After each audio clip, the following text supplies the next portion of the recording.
Hello, Vol Nation. Welcome to another episode of Believe in Tennessee Football. I'm your host, as always, Kyler Kervison, joined with Reed Bacon.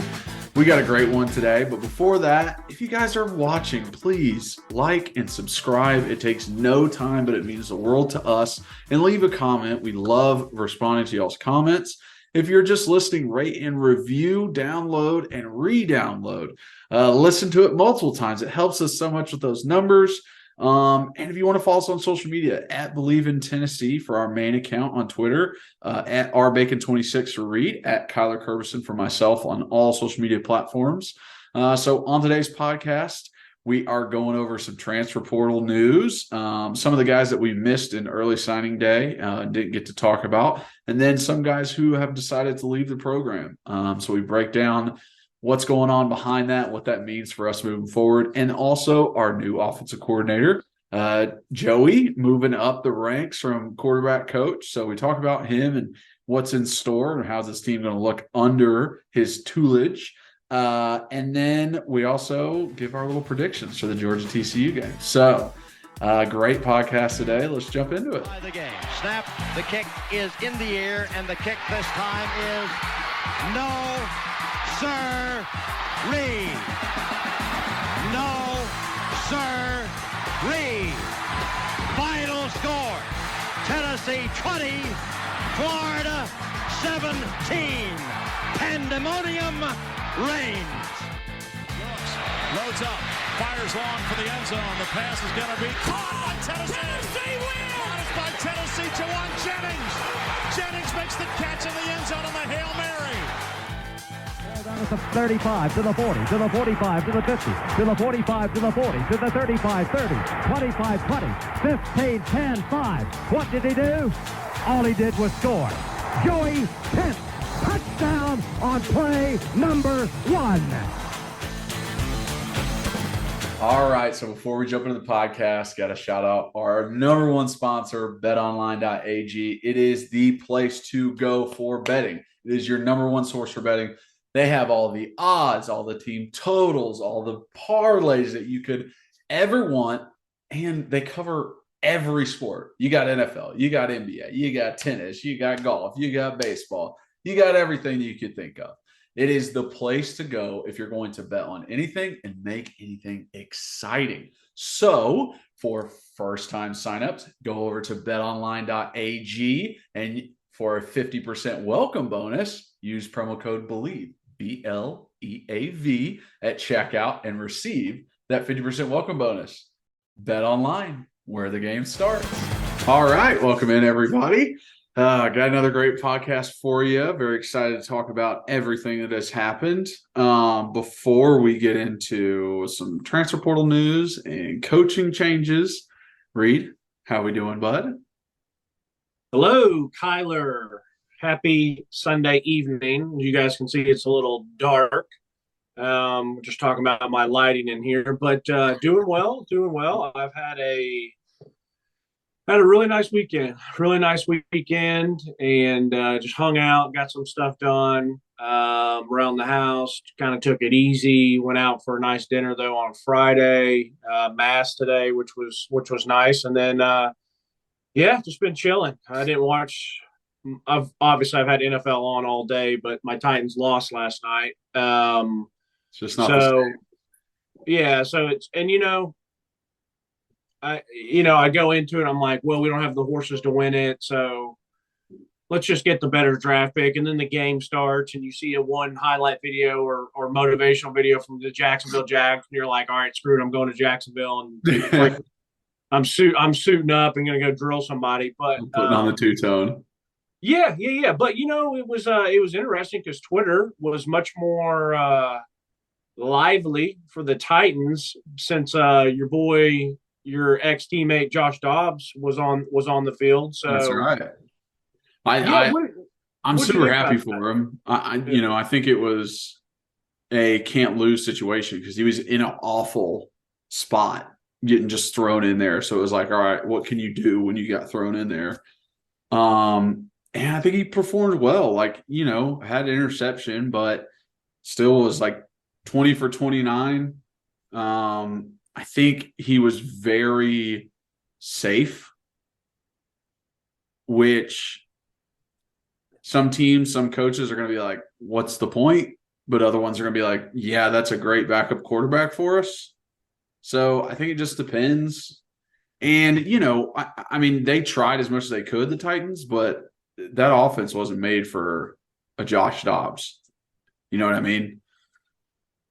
Like running from shotgun and trying to do read option with Derrick Henry, like just didn't really quite look right. See, I disagree. I thought I'll say this: if Dobbs, well, first off, it's a testament to Dobbs. I mean, he got better the entire time he was at Tennessee. Mm-hmm. Now he's been in the league. He's been able to make it in the league 5-6 years. Finally gets a chance to start. I thought he played well against the Cowboys when we had no one around him. And I say we as meaning the Titans. And then, going into last night, and they still, I mean, listen, we had basically our third string left tackle because Taylor Lewan's out, Dylan's out, and we all know how bad Dennis Daly is.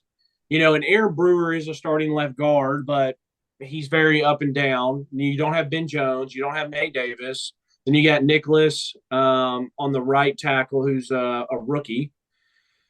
So it's like the offensive line's a complete mess. Our wide receivers are what they are. And then defensively, it was nice that he had his boys back. I mean, we're still down to our, no David Long, no Zach Cunningham. So Dobbs was out there with a much better team last night than it was when he was playing the Cowboys. Yeah.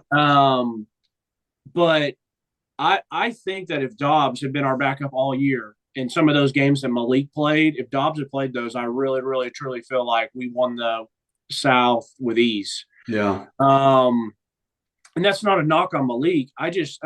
Dobbs has been in the league for 6 years. Yeah, exactly. 6 freaking years, dude.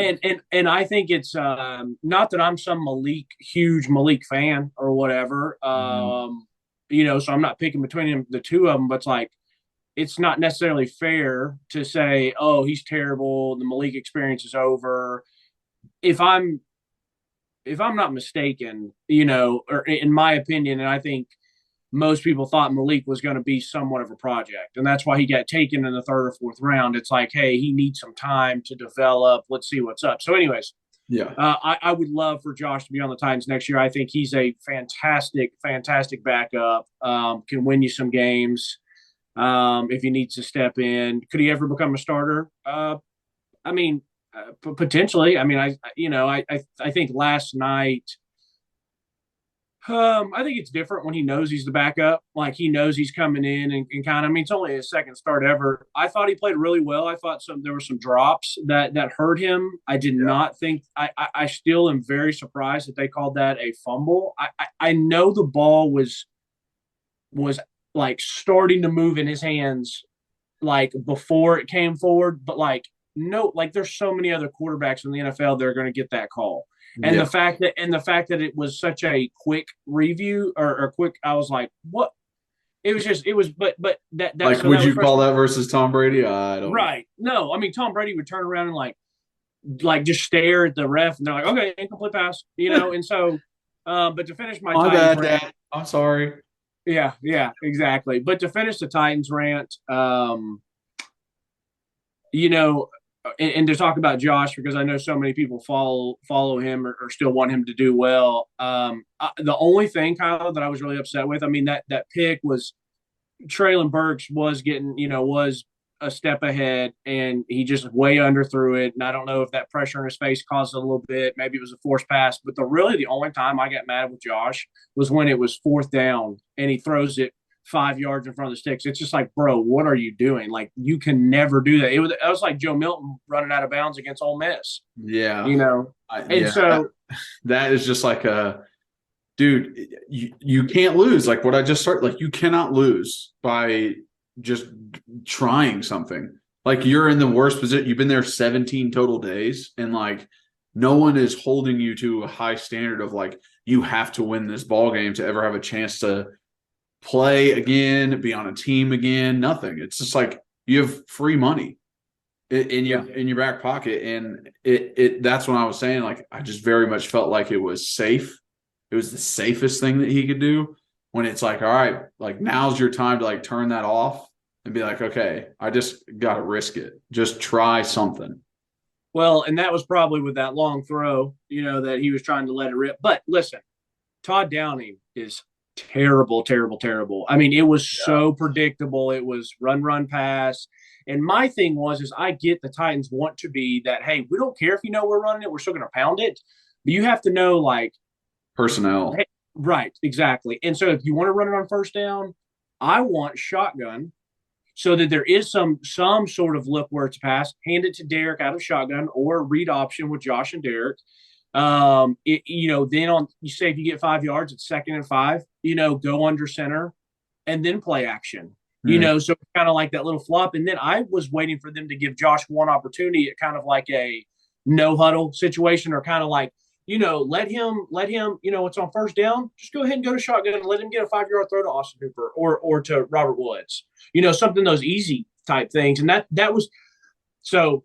I hated the play calling, how predictable it was. I wish they would have given Dobbs a chance to do like some more up tempo, not no huddle, but a little bit more up tempo. And I didn't like that we never had our one play action deep shot, And but yeah, the only time I got mad at Dobbs is like, and it surprised the hell out of me that he did that, because he's usually a smart enough guy, like plays a headsy way that like, all right, I need to throw this up because it's either going to be complete or we're going to get a PI.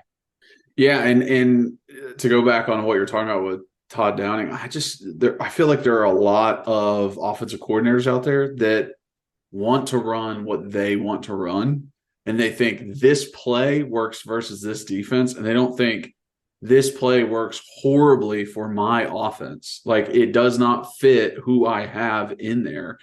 And they don't change, and they don't adjust, and they don't try something different. So I understand maybe going shotgun with Dobbs, because I think Dobbs is, he probably looked back and everything that he's done over his career and was like, hey, you had a lot of success in shotgun at Tennessee, but like Derrick Henry isn't made for shotgun, man. Like he's not, but like if you go back and even still watch some of those clips last night, they ran it a few times out of shotgun and he got, enough. The thing about Derrick is just getting Derrick the ball, because he does, as great as he is, it takes him, 3 or 4 yards to get started. He's not one of these quick jitters that right when he gets it, he can juke somebody in the backfield. Like, he really needs to get his momentum going. I think maybe like a pistol formation, veer-ish kind of thing. I love pistol formation. So yeah.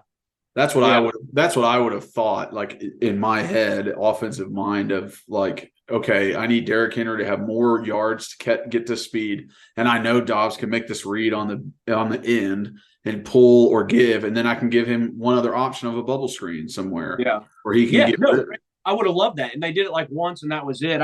That was one thing. It was funny. My dad was getting so frustrated. Robbie turns into a Titans. He is a Titans fan. He always has been. But like, it's a long season, so he's not like as involved as, every Tennessee Vols game he's locked in watching. But like when Titans start, it's a big game, starts being playoffs. Like, my dad really does like have the same emotion. And like, he's like, stop with these A gaps, stop with these ISOs, like get Derrick on the edge. And it's true. It's like, they ran a couple little screen routes. They ran that one where it's like here it is, and then toss it from shotgun. Like, you got to get him out and let his big legs get going. But anyways, to wrap that up, I was happy for Josh. And like I said, I was very happy with how he played, besides the one decision. And no one's perfect. So you know what? It doesn't, I mean, Patrick Mahomes could be out there and he's going to make one bad decision a game. So I put it more on and I love Raves, but I got a little frustrated with Raves for not, Braves is such a guy that's like, hey, it doesn't matter the play call, you have to execute it. That's his thing. Like, you always hear him talk about that. Yeah. And to a certain point, I love that and agree. But as we've already said, you have to know your personnel. And if Dennis Daly sucks, or if Jeff Swain, our third tight end, can't block Trayvon Walker from Georgia, like, execute. You're using the excuse of execution, but it's not going to be executed well. Yeah, you're using the excuse of like, everybody gets paid. Everybody needs to step up and do the thing. It's like, well, dude, if your guy can't, if this is the third string dude, then give him some damn help. Yeah. Yeah. Yeah. Agreed. Agreed. Okay, let's hop into Tennessee. Well, hold on. How was your weekend? Oh, it was good. It was first weekend we're doing 100 days of sobriety, so no booze for 100 days. It was the first weekend of doing that. So I guess the like normalcy of drinking on the weekend, so it's kind of like getting through that, but I feel fine. I feel good. I feel very hydrated now. So but it was still a really good weekend. Got some things I needed to get done around the house because I always feel kind of behind when I leave. You know what I mean? And we didn't get back till late Saturday last week. So yeah, good weekend overall. So last week you did the no booze January, so it was only 30 days.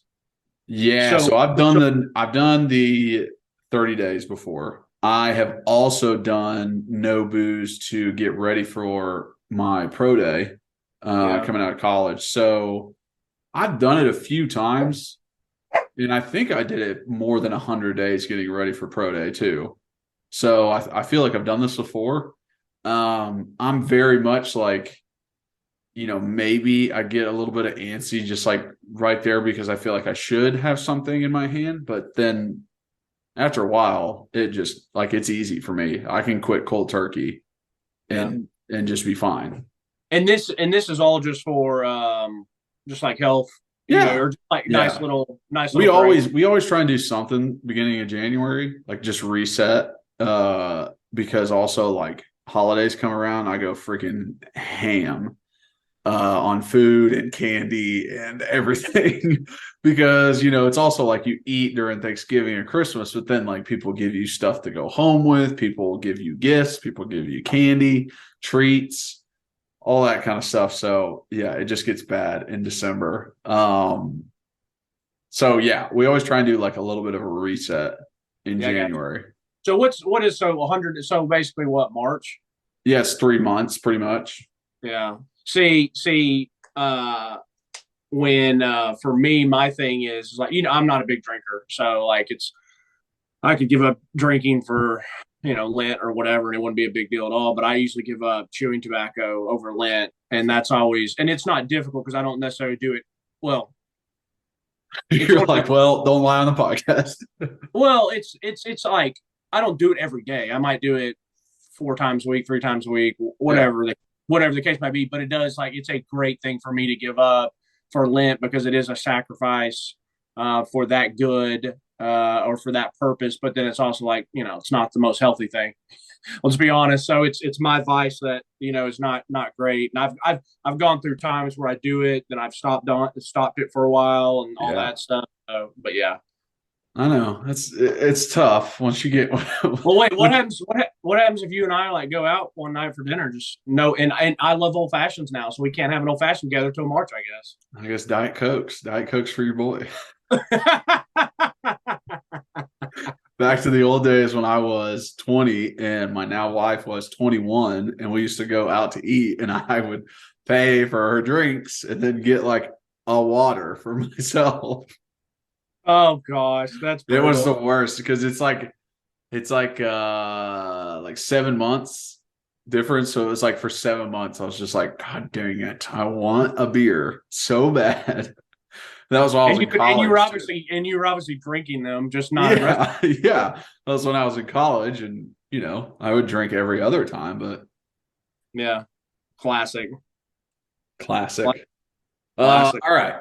Let's jump in Tennessee news. Got all of our orange on today. We're looking good. We didn't even plan that. He didn't even mean to. I just got this dope Nike hoodie, and yours is actual team issued stuff that I'm going to steal one day. 77. Nice. It's kind of corny. I'm thinking about cutting these sleeves off. Why? Because it's weird to wear something with your number on it around. Let me have that one then. You cut off some other ones. What you would just wear this 3X hoodie? Yeah. I've got some 2X stuff that I wear now. So, All right. Anyway. Okay, let's talk about this transfer portal stuff. Now, people want to hear about transfer portal news and everything that's going on. Me and Reed are going to wait until someone actually commits to actually talk about them. I don't want to spend time researching a kid who ends up going to Auburn. You know what I mean? I want to know he's here. Then I'm going to research, watch the film, let you guys know. But two guys that we did not talk about in the recruiting video that ended up committing at early signing day. One is Andrej Karic. I hope I'm saying that correctly. He's the tackle from Texas, 6'5", 306. And this guy I actually like a lot. And I think I'm a little biased because he has almost gone through the same scenario that I did when I was at Tennessee. And it was red shirt, then get in as like sixth man for 2 years and just rotate. And if someone got injured, he'd pop in, get some playing time. He's got 5 total starts. 3 of them are at the tight end position. So technically it's a start. And he was just that sixth guy. And he's also played the left side and the right side, which I like a lot. This is a great pickup no matter what. No matter if he starts or doesn't. It's a great pickup. This guy has experience. He can play multiple positions. He can also play tight end as like a blocker. He seems like a smart guy to be able to do that kind of stuff. So I was able to watch film on him last year. He started in the Texas-Oklahoma game.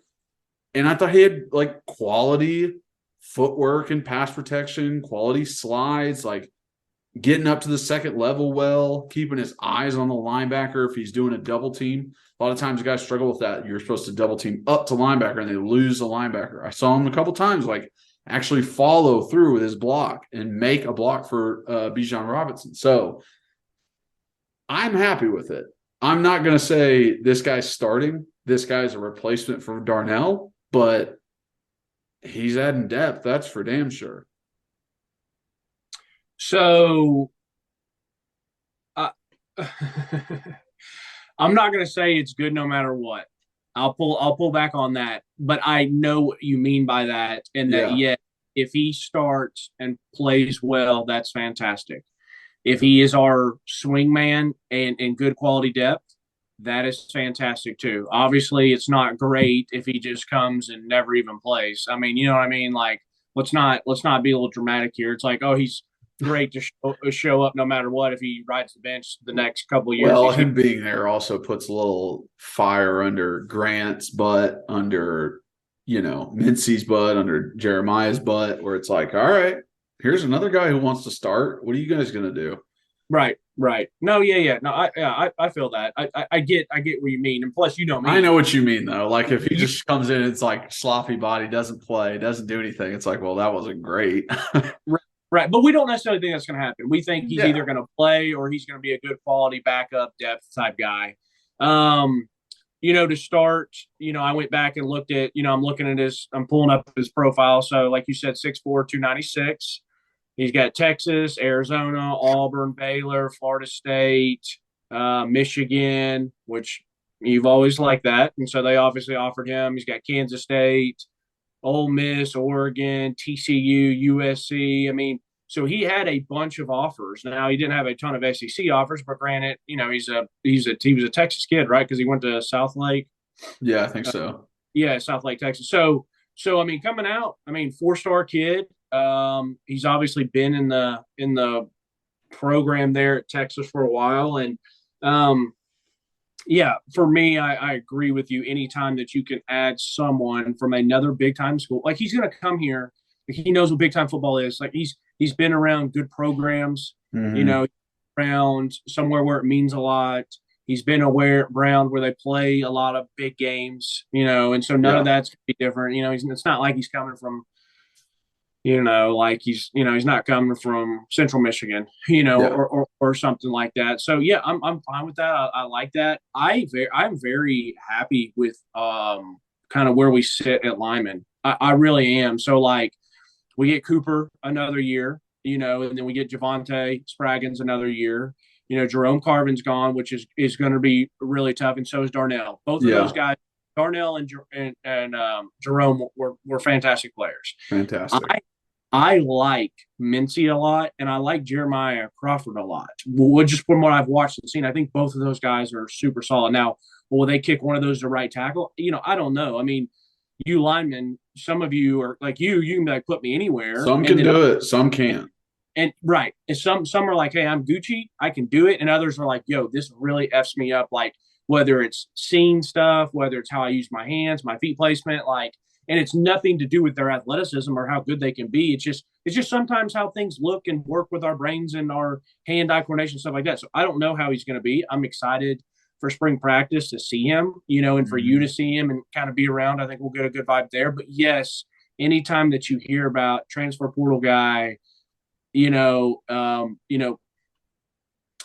ties in really well. It's like you hear about transfer portal guy and automatically people are like, oh, he's this, he's that, he's going to be awesome. Well, let's just all pump the brakes for a second until maybe we get to see some stuff. But, what I've seen and looked in so far, like I'm fine with it and I get why they did it. Now, I will say this. I would love to know how our recruiting department handles the transfer portal.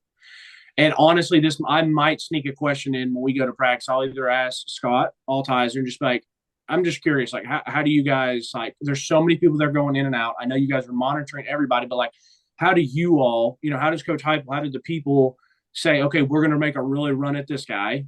Or compared to this other guy, or you just basically offering anyone that you think is quality. And then if they show interest, then you really pursue. And I would be interested to see what Scott says. And then some of the other people that are in like the recruiting department, like the younger guys, like that are the helpers, that break down. And I also wonder if it's like coaches go, hey, we need help at outside linebacker. Go find some guys. You know what I mean? Like they like give them specific positions of like, look, whoever is in the portal at this position. Or if it's just a free for all. No, I think I can answer that for you. I think I remember when I worked in the recruiting department, it was like every day we come in and we update the Rivals Top 100 and you see if there's anyone different than there was yesterday. Like literally, like that was one of the first things you would do, which was kind of stupid to me because I'm like, I get it. That's their way of like casting a wide net. Then they'll watch the film to see if they actually think it's worth someone who's a good blue chipper. But I feel like there probably are. I would say, like, yeah, I bet they are. Like, hey, we look at some offensive linemen, some guys that are tackles or guards or swing players that can do both, or let's go look at this or that, because there are so many quality people. I really do feel like there's good quality people in the transfer portal. And it's like, so you see all these different people that go in. It's like, yeah, I want to know, like I said, the guys that do like the film breaking down, I might ask them because I feel like they're younger. They might answer, not really feel like they're giving away any information, and not like I'm like prying, but like they might be like, yeah, the coaches just tell us to let us know who comes in, break the film down, and then we just pass the film off. And if they like the film, then you know what I mean? Kind of interested in that. But anyways, to finish up, man, he's an offensive lineman.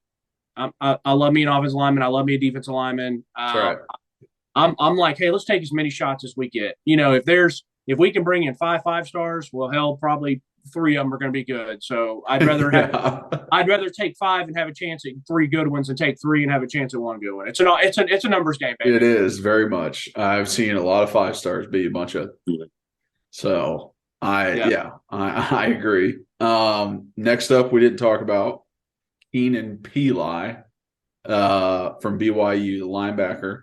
Now, you watched more film on him, but when I looked him up and looked at what he did, he really did seem like a very good player for BYU. He became a captain his second year, but then he had an injury, tore his ACL. And since he's come back from that, you were saying you're not very much impressed by his film.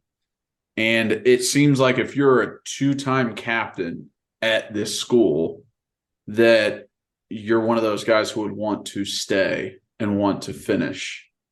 But he's looking to transfer. And I don't know if that has to do with his play. And the coaches are like, yeah, good, go ahead. Or he just sees BYU as not an opportunity to make the NFL. Because that could also be it. Yeah. That's a very good point because you never know what was the real reason behind this. Like if I'm a dog, Kyler, and I'm at a place and I'm playing lower level ball and I have a chance to go somewhere to play in bigger games to chase a championship, Yeah. to have better coaching or play against better talent, then yes, I absolutely want to do that. Then there's the guys that go down a level that are like they're fine, they're good players, but maybe they're not as good as, you know what I mean? Like say if you and I both play left tackle and I'm fine and I could be a quality starter, but I'm, not better than Kyler Kerberson. Yeah, obviously. Yeah. But not better than Kyler Kerberson, who's getting drafted number 1 overall in the NFL draft. So you see what I'm saying? Like it's just one of those. So I'll be honest. So of course it's the quick reaction. And like I said, 2023, I'm over all the clickbait quick reaction that like I see it immediately. I hear about it. And personally, I'm like, okay, cool. Like, and obviously I don't tweet anything out. I don't anything, but I see like, okay, a guy from BYU, the guy's probably like freaking 35 years old, Yeah. So he's gonna be mature. I see that he's a team captain. I'm like, okay, great. He's a linebacker. I'm like, cool. I'm excited to watch his film. I'm not like, oh, great, like he's going to be incredible because it's just a pet peeve of mine. Like you saw it immediately, like the little tweet and has a picture of him, and it's like BYU linebacker did it come to Tennessee, immediately makes the defense better, impact player, like do all this. I'm like, what if there's no play? I was like the news just broke 3 minutes ago. You haven't watched him. You don't know. You didn't watch film, and it took you 3 minutes to write this tweet. You like, so what are we doing here? So, me, like I love linebackers. I love watching defense. So that night I was actually doing, I had worked out earlier that day and I was going back up and do like my just regular cardio, like walk, treadmill, ride a bike, like nothing high intensity. So I was like, I'm bringing the iPad and I want to watch. So I watched him from this past year. I watched 3 games. I watched him against Baylor. I watched him against Arkansas. And I watched him against maybe Utah, I think. Now, these were the like 15-minute game clips that are, because I looked, he didn't have any highlights. Yeah. And so I watched, like, it's like they're just game highlights. But I love those because they're obviously much quicker. But like I was explaining to you, when Arkansas has an 80-yard run, and I'm like, well, who's the linebacker that just got absolutely bodied in the hole? And I'm like, oh, great. It's the guy that we just got. And then you watch another defensive player on BYU make a play, and you're like, oh, that was a great play by that linebacker. Who is it? It's like, well, it's not Keenen Pili. Yeah. So I texted you, and I was like, man, like very first out of these 3 games, I was like, dude's kind of trash. Like, I don't think he's that good. Like, there was nothing that stood out. Like, there was even sometimes where I didn't even think like he was giving like great effort. I mean, you know what I mean? And so it was, and so it was annoying. Now, I will admit to you that I heard that I didn't had heard that he came off the ACL injury. I read it somewhere, heard it on an interview that he's come off an ACL, and that maybe this year he never showed what he originally was. And I'll be honest with you, Tyler, there was 2 linebackers that I thought were much better than he was when I was watching the film, like the players that made the plays, and then you look at the numbers. And I'm like, they're getting to the ball faster. They're playing with good effort. They're playing with good physicality. Like there were some times where Keenen Pili would like go in there and stick his neck in there. And then 3 plays later, it was like, he was not, it wasn't consistent. Then the next time it was like, he kind of pitter patted in there. There was one where a play was going away from him and I didn't feel like he was giving, the quality effort that I would want to see in somebody trying to chase somebody down. Like, even if you're not going to get there, like you don't know that. Like, what happens if someone forces a cutback and breaks a couple tackles? Like, you got to give effort. You never know what's going to happen. So that was the bummer that was for me, is just because like I said, I watched 3 whole games, and there was like, out of 3 whole games, there was maybe like 2 or 3 highlight plays. I was like, okay, that's pretty good. But then there was like 7, 8, 9 that were like not even not good, but like bad. Where like he would like, like I said, he didn't take on a couple blocks well. He got just blown out of his like he didn't get blown up, but like he would take on a block and the running back would go right by him. So like that's a negative for a linebacker. As a linebacker, you're supposed to fill the gap, not just take on the blocker and let him block you. But I didn't think he ran super well. I mean, I didn't think it was just, I mean, yeah, there wasn't as much physicality I would have liked. I didn't think the effort was great. I mean, some of the open field stuff, I just was, I was like underwhelming. Yeah, very underwhelming. And then I did the same thing you did. I was like, all right, well, let me go see this guy's, let me go see his stuff from BYU. And he was a team captain. And it says, in 2022, it's finished his season as BYU's second leading tackle with 62 tops, 29 solo. Well, 29 solo tackles for a linebacker is not great. And it was also made sense to me because there was a lot of times he was not even a 3-down backer. He was getting replaced. And that made me lead to believe that he thought his playing time was about to get, because he had two younger guys below him that were better. Because I texted you, I said he's not a 3-down back. He was like first and second down. Maybe sometimes he was down there a third, but like there was multiple plays where I was watching and it would be a highlight for Arkansas or something else, or even a highlight for the BYU defense, and he wasn't on the field. So, I mean, when you look at 62 total stops, and that's not that great for a middle. I mean, a middle linebacker, in my opinion, if you're just halfway decent, you're going to be in the 80s and above. And you know what I mean? And 29 solo is not great. The 4 tackles for a loss, I saw one of them on the highlight. It was fine. I didn't see the sack. I did see the fumble recovery he had. And then you go to 2021. It's a team captain, played and started in 3 games before suffering the season-ending injury. Now listen to this, Kyler. If you started 3 games, he had 31 tackles, 3.5 tackles for loss, 1.5 sacks, and a QB hurry in 3 games, compared to 62 in an entire season. Yeah, you know what I mean. Like that's and then in 2020 he was named second team All Independent, Boca Raton Bowl defensive MVP. Played in 10 games, started 8, second on the team in tackles with 72. 37 assisted. So I mean, 37 assisted. That he's got 40 something. I don't know. It's just weird, and it's like I don't know if that injury really affected him. Or it has to be. It has to be. That's the only thing that can explain this, because it very much, like you just said, those 3 games before his injury, he was going off. Like he was like, I'm taking advantage of this year. I'm a team captain. Like people can lean on me. And then now that he's come back, he's not getting as many reps. He's not as productive. He's not as fast. He doesn't much effort. Like that injury can mess you up physically, but also emotionally and like in your head. So I don't know what that means for him and what his future might hold at Tennessee. I do think in a way it's probably a good thing for him to get a refresh, really. And the fact that a year has gone by since that, and he's like, okay, I played a whole year, I didn't tear it again. Like I'm feeling stronger, stuff like that can help him mentally. Like I said, a new change of scenery can be really good for some people. Like I know my brain works well sometimes when I can kind of like be out of sight, out of mind, like restart and be like, okay, fresh start, golf talk. I'm like, bad night. Exactly. Like I really am bad first 9. Like, okay, who cares? Time to go the second night. There were times, hot dog, grab a beer, restart, get on the back 9. We're gonna be all right. And there's times where I'll be playing golf. Now granted, I'm not saying this to be tough and difficult and like braggy, but like if we're a member somewhere at Holston, like I if I'm not playing well, I'm like, well, F it. Like, and this is like later in the day, maybe there's not people on the course, but if like I'm bad through 5 or 6, I'll just either go restart or I'll just go ahead and skip to 9. Like, I'm like, this 9-hole score is going to suck. My 18 holes is going to suck. So I'm just going to go start over. That me mentally, literally that reset can help me sometimes. So I mean, that's what's nice about being a member though. Yeah, exactly. So I remember one time it was a joke and then we did it, but like my dad and I were going out there. It was later in the day in the summer and we played number 1 and like he had a double and I had a double and I was like, forget, let's just go re-tee. And we did it. We went re-tee and just started over and we played much better. I mean, it's not like you haven't played the hole before. You know what I mean? It's not like you're getting an advantage by playing it twice. It's like, no, I play this every other day. Like I live right next to it.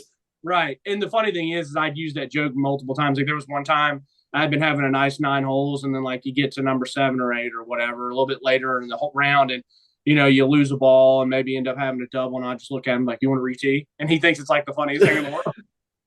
So, but yeah, to finish up on Keenen Pili, this is just one that I would say it's more of like a wait and see. Like we're not, don't think this guy is penciled in as a starter. Don't think this guy is like, I saw all the tweets. It's like immediate impact player. Hey, listen, he's only got 2 spots he can go to. One of them is already taken up by Aaron Beasley.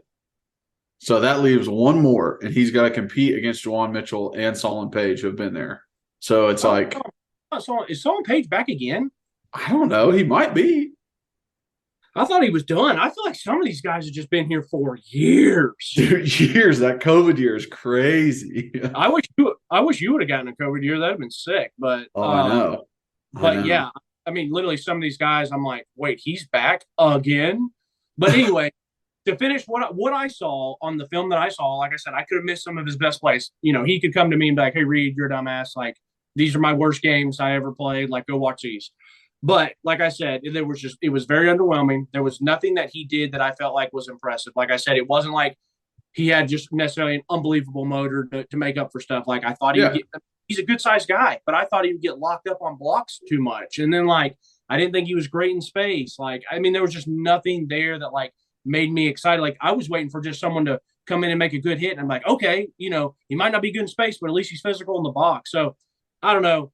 I would just say like everyone just pump the brakes on him for now and like don't just automatically assume because you see one tweet, you see some highlight or you see some stats, be like, he's a game changer. Because you're right. There's 2 positions. You just mentioned Aaron Beasley, Solon Page, and Juwan Mitchell. You didn't even mention freshmen that came in last year. Elijah Herring. You know, you didn't mention people that we got this year with, you know, the 3 amigos with T-Lander, Arian Carter, and Jaylen. Who's the other one? Jaylen Smith. Yeah. So it's like, you know, he's just not this isn't a walk right in and start. I mean, this isn't a Velus Jones. This isn't a Javante Payton type deal. Mm-hmm. So, anyways. Okay, so let's jump to transporter guys transferring out or almost transferring out. We'll start with the almost. Jaylen Wright. Rumor comes out he is transferring, wants to get out. A couple days later, Volunteer Club comes in, signs with that NIL deal, and Jaylen is still here. I think this is just the name of the game now. What kind of deal you got for me? I know Jaylen knows that he's in a good position where he is right now. He's part of a very prolific offense that runs the ball a lot. So it's not I'm not going to get touches kind of thing. So hopefully this holds him over. He is happy. He is ready to come back. But some parts of this with guys like I can always get better somewhere else, or I can always get something better, or I'm better than what these coaches think. It's like you're never that good. Like there is always someone better than you. And that's how you should approach every single day, because that's going to make you work hard. I don't like I'm great. Like I should be starting. I'm the best running back here. I don't know if he has that, part of him, but if someone I played with and one of my teammates had that kind of attitude, like I'm not talking to that guy. I'm not hanging out with that guy. He is not part of my circle, because he has no humility, and you cannot get better without humility. You really can't. So I'm glad he's back. I think we need him because you just don't want less guys in your running back room. And we already had a couple guys transfer. But it's okay. Like if you weren't here, we'd have less fumbles on the year. So it's a very much of a, and I'm happy you answered that. So basically, let me just clarify. If you're still on the team and he does that and he has not a great attitude, you're not pumped about it. But maybe if he does this and he's a really good kid and a really good guy and he's just trying to take advantage of the NIL, then you're like, okay, like I get it. Like if I see him in the weight room after practice grinding, I see him in the film room watching film all the time. I see him walking around the complex with a football in his hand because he fumbles a lot. Then when he goes into the portal as a I'm going to do something. I don't see it as, oh, he's being super selfish or anything like that. I'm like, oh, like this guy's a hard worker. Your actions speak a lot louder than anything else. And like, I saw you work your ass off and I saw you have humility throughout the whole process and understand that you needed to get better. Then I'm fine. Do what you need to do to get yours. But if you went through that whole thing and I never saw any extra work, I never saw any extra grip strength, I never saw any extra rice buckets or anything like that, then I'm like, good riddance, bud. Like, you're not going to get any better. That's what I would come to the conclusion of. Like, oh, it looks like you're literally not going to get better. You're going to be the exact same as you were last year, and that's not good enough. Yeah, I agree. Like I feel like if I was on the team and I see this, or maybe he tells me, he's like, yeah, I'm I got to get some money, or like I need to, and listen, we both know that all these guys think they're a lot better than they are. That's the nature of the beast. Everyone thinks they're a lot better than they actually are, and we also know for a fact that all these guys think they deserve more than maybe they really, and that's fine to get in that argument of saying, hey, well, you're worth what someone will pay you. But we know for a fact that these guys, like the money that they make, we've been told the amounts, and we've been told how they still will reach out and call and say, I need this, or I need that, or I need more of this. And it's like, it's because they're young. It's also because people have said take advantage the best you can, which I'm all for that. Get as much as you can get. And then they have people in their ear. But there's a certain point where you have to be realistic about stuff, because someone will say you deserve more and you need more, and your ass ends up in the portal. And then you end up at home during the fall watching all the other Division I or Division I AA teams play because no one picked your ass up. Mm-hmm. So you got to have some self-awareness. And so like I'm like you, if I'm on that team, let's role play for a minute. So I'm on the team, I'm a stud linebacker, I go up against him a lot. I know how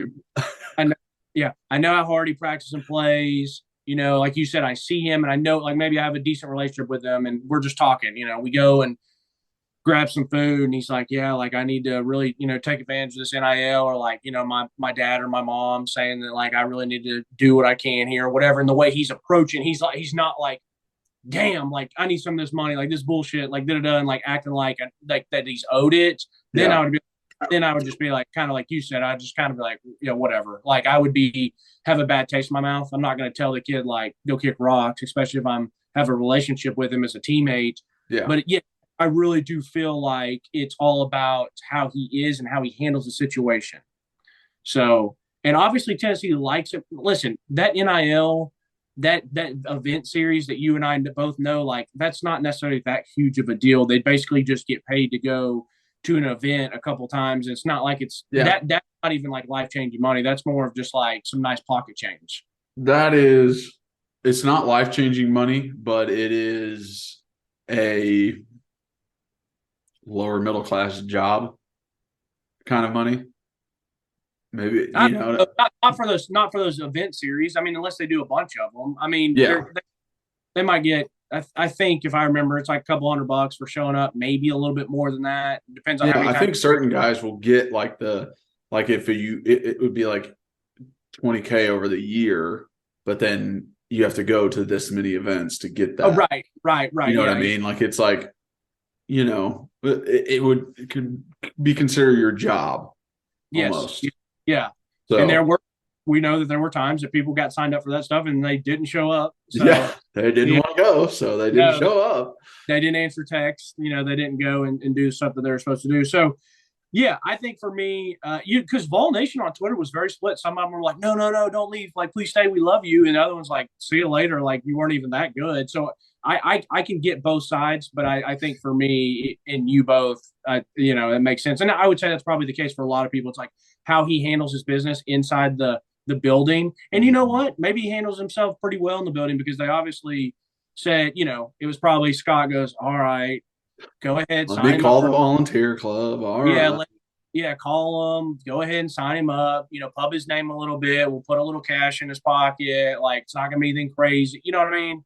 Because like, and maybe that's some of it that he just wants some recognition. And then this helps him get his name out there to maybe do something else. So, he scored some long touchdowns versus Vandy. He was like, Where's my money, baby? Where's my money? Yeah. Okay, two other guys who transferred out. First one, RJ Perry, offensive lineman. This is writing on the wall. RJ sees it as, I'm not going to get the opportunity I came here, but I can go to a place where an ex-coach who's seen me practice, who's seen me play, and it's a little lower tier, so I probably will get a better chance to start at South Florida, follows Golish there. Makes complete sense. Like, that is where, if I was in his position, that's where I would want to go. Where a coach already knows me, already trusts me. He's starting new. He would rather have people he trusts than not. So totally get that from RJ. Agreed. That one's simple, easy.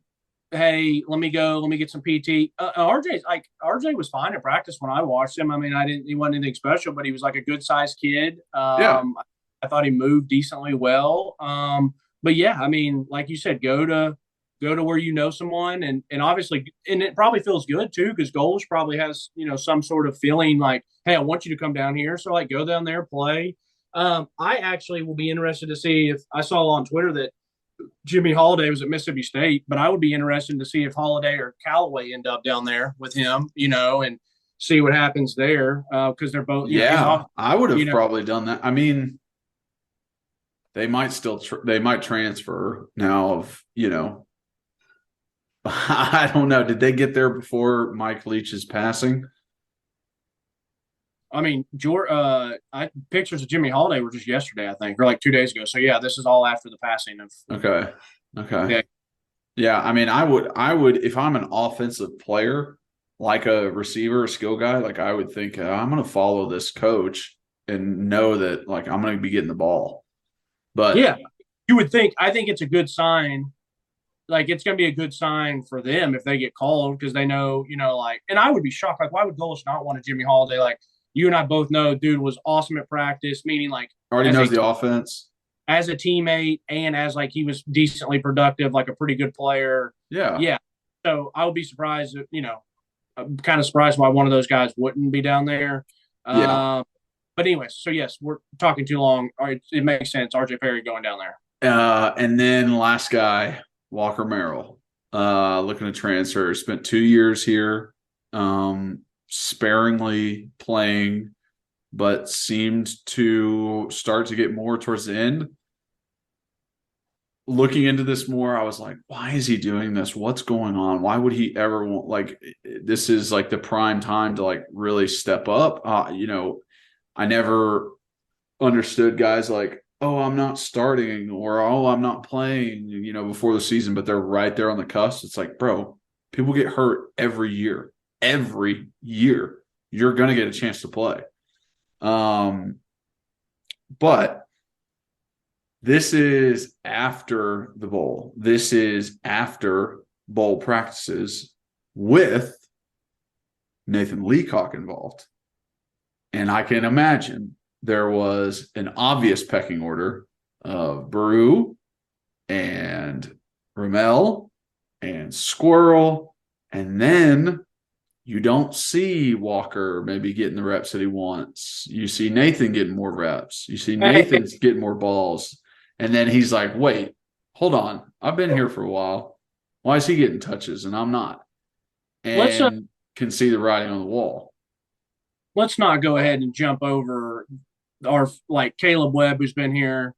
My man Caleb and Chase both have been here. So, like, listen, I don't think Nathan Big Leacock was just running in and like been here 2 days and already like mossing people practice. I mean, well, I don't know that for sure, but I can see it as the only reason I thought, you know, maybe this is a scenario is because, like, Walker got to play versus Vandy, got a touchdown versus Vandy, and it was like, oh, okay, now look, Walker is getting more involved now that, you know, guys are transferring out or guys are leaving. Like, this is going to be great. Like, he's going to transition into starting and playing maybe next year, and he's transferring. So it's like, okay, what changed from that Vandy game to now? Like, I don't think he was upset at the Vandy game, but like, what changed in that time period?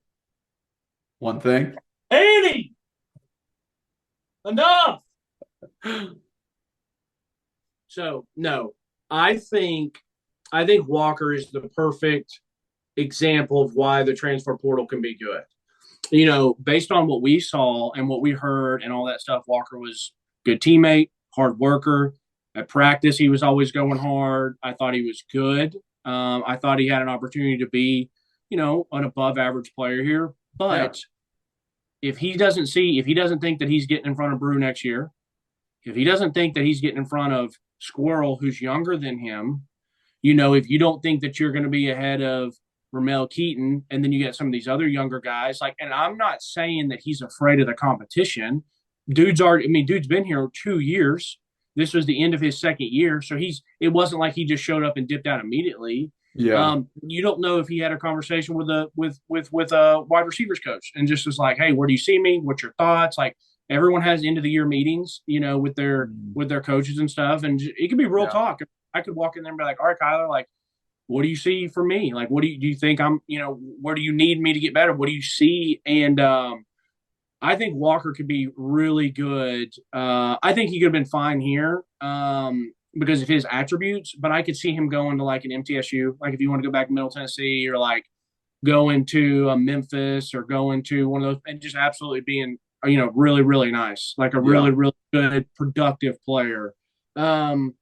But that's why I think this is what the transfer portal's good for, because like if Walker doesn't, if Walker's not going to be able to make it, I'm not saying he is or not, I don't know, but like if Walker's not going to be able to make it to the NFL, he doesn't want to spend all 4 or 5 years just, sparingly playing and maybe like, playing special teams. Like if he wants to go play the game, go play the game. You know what I mean?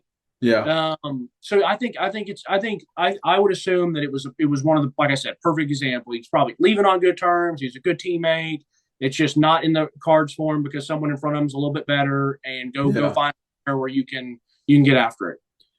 What do you think? Go back home, move to Nashville, go to Vandy? I personally, if I'm him, because I've thought about that. I was like, all right, if I'm Walker, Vandy's a great education. So that would be cool to go to Vandy and get a great education. It'd be cool to be back in Nashville, my hometown. I just think, and I think he could be good there. I think it would be tough to go there for me personally because I hate losing.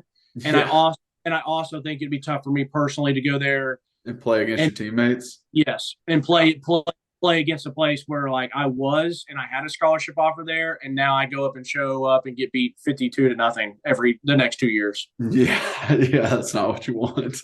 No, it's not.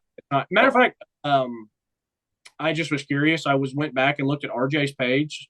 He had he was a 3-star coming out, and he had a pretty good little offer list.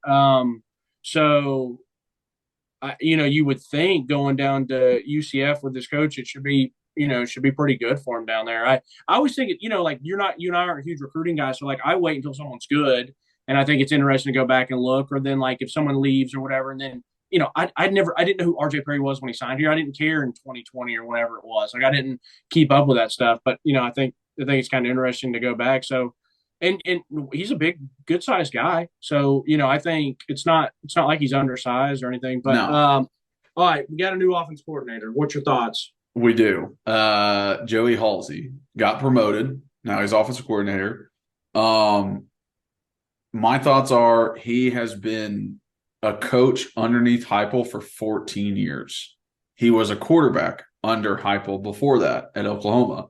He immediately graduated and started offensive assistant, quality control, personnel, like those kind of positions, transitioned more and more into coaching. This is like Heupel's, first guy of his tree, kind of his coaching tree. So that makes me feel good because I see what Heupel has done. I see Heupel's knowledge. I see his past, what he did at Missouri as an offensive coordinator, at UCF as a head coach, at Tennessee as a head coach. And it makes me think, all right, well, Joey has just been soaking everything in. He's sitting up in the press box with Coach Golish past 2 years, soaking everything in from him. I like it. I like it because it's someone that's going to be comfortable with the same system that Josh had and Josh and Golish, where let Golish go, but Josh can have some input. Coach Heupel can and say things and integrate play calls and ask, hey, let's do this next. And it's not a pissing contest. It's not a, hey, let me do what I want to do, because that is a very difficult thing to be a co-offensive coordinator. So I think that would be very comfortable for them because they've been working together so long. But it does feel like he is inexperienced. I mean, this is his first offensive coordinator job. He didn't really even become a full position coach until 2020. He was always an assistant position coach. So that part gives me pause, but I still just trust Heupel a lot in this situation. I have zero pause on this. I could care absolutely less that he's never been an OC before. We have Heupel. I've said it once. I've said it a million times on this pod. It's fine. He could have hired me as offensive coordinator, and it would have been fine. So it's like, I'm happy. I think it's a good thing that when you can promote from within, I think that's great.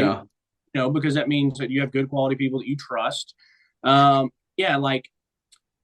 think there's good and bad with multiple things. Like, I think we could have brought an outsider in and it can go well because they bring fresh ideas. Him and Heupel get along well. Like, he's another good coach to be brought in. That can be great. And then you can also bring an outsider in who's maybe a little long in the tooth and wants to run their way. And then it doesn't go along with what Heupel wants to do and this, that, and the other. Now, here's the deal.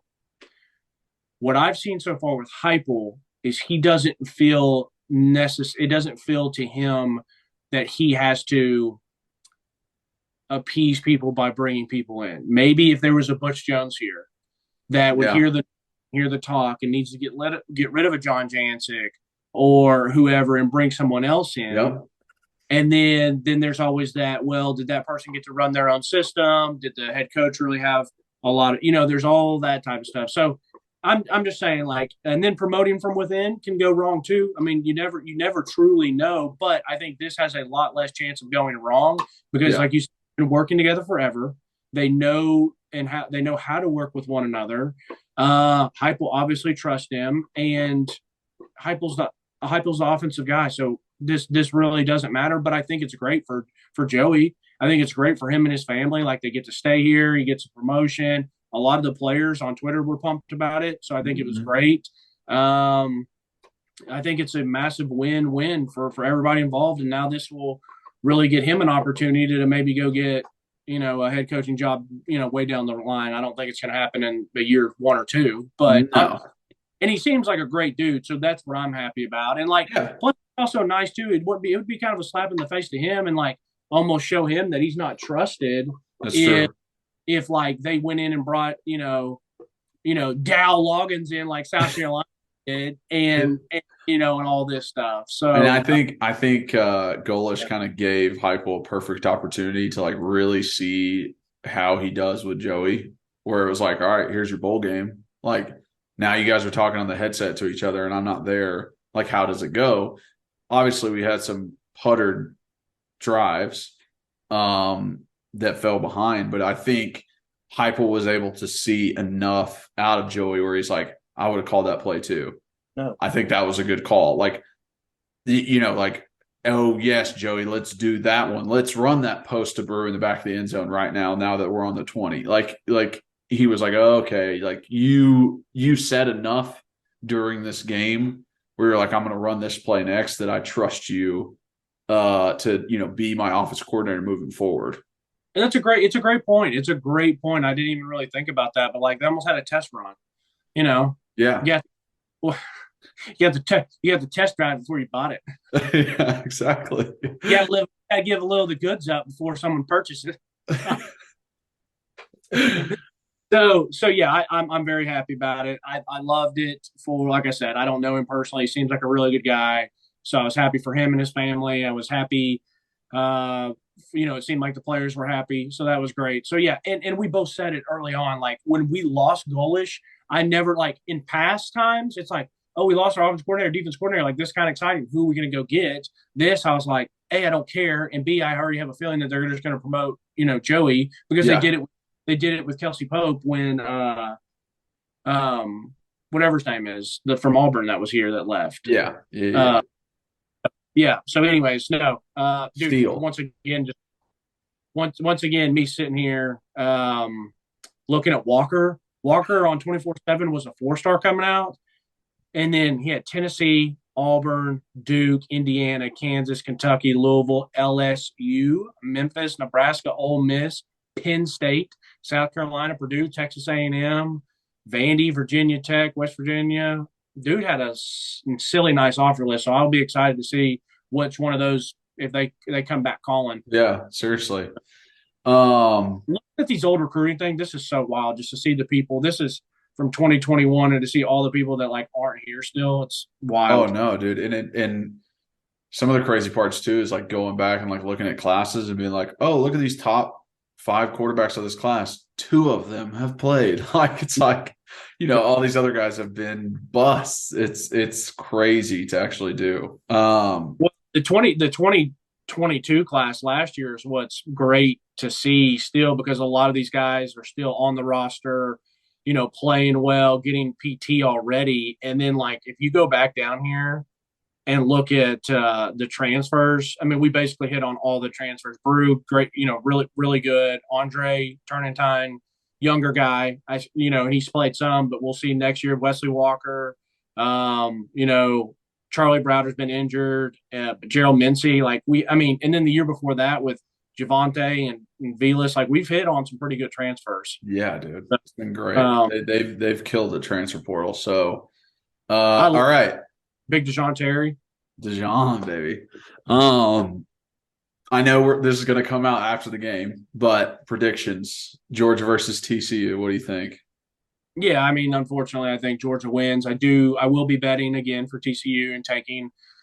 I think everyone is rooting for TCU. Everyone except the people in the state of Georgia. So everyone's for them. I honestly, Kyler, I just want it to be a good game, and I want to cover the 13 points. Now, if TCU does win, I'm going to be so ecstatic. Yeah. I will be so happy for Max Duggan and some of those players, and it'll just be so nice for Georgia to take a big fat L. Here's how I know that the SEC is different than other conferences. Like other conferences are like, I hope the people from our conference win. Like Big Ten fans were like, I hope Michigan or Ohio State wins the national championship. And SEC fans are like, hell with that. Like every other SEC dude is like, F Georgia. I hope they freaking lose. And everyone said about Bama and LSU and Florida, like whoever's in there, Auburn, everybody's like rooting for the other team. And it just means more in the SEC. I used to be one of those people that was rooting for the SEC. Yes, because like if we played Notre Dame or if we played Ohio State or we played one of those, I wanted to beat the brakes off of them. But this year, if TCU wins, they can chant Big 12 all they want, because in about 3 months when the NFL draft comes around and you see how many players get taken from the SEC compared to other conferences. Yeah. Pipe down. We get it. But I will take that nonsense just so Georgia can't win another natty. But like I said, I really just want a really good game. Ultimately, it'd be great if TCU could pull it off. I don't see it. But I do, like I said, I do think it's going to be a pretty good game. I don't think they're going to get mollywopped like some people think. Yeah, I don't either. All right, man. Great pod. Good pod. All right. Thank you guys for watching and listening. If you are watching, please like and subscribe and leave a comment. You guys have no idea how much that helps. It takes no time for you to do, and it means the world to us. If you're just listening, rate and review, download and re-download. It helps with our numbers. Again, we have merch now. How we doing, bud? T-shirts, orange and white. Just our little slogan. So you guys can go get those. The link is below in the description. And follow us on social media at Believe in Tennessee for our main account on Twitter, at rbacon26 for Reed, at Kyler Curbison for myself on all social media platforms. And just really appreciate you guys. Y'all the best. Y'all keep us going. As always, go Vols.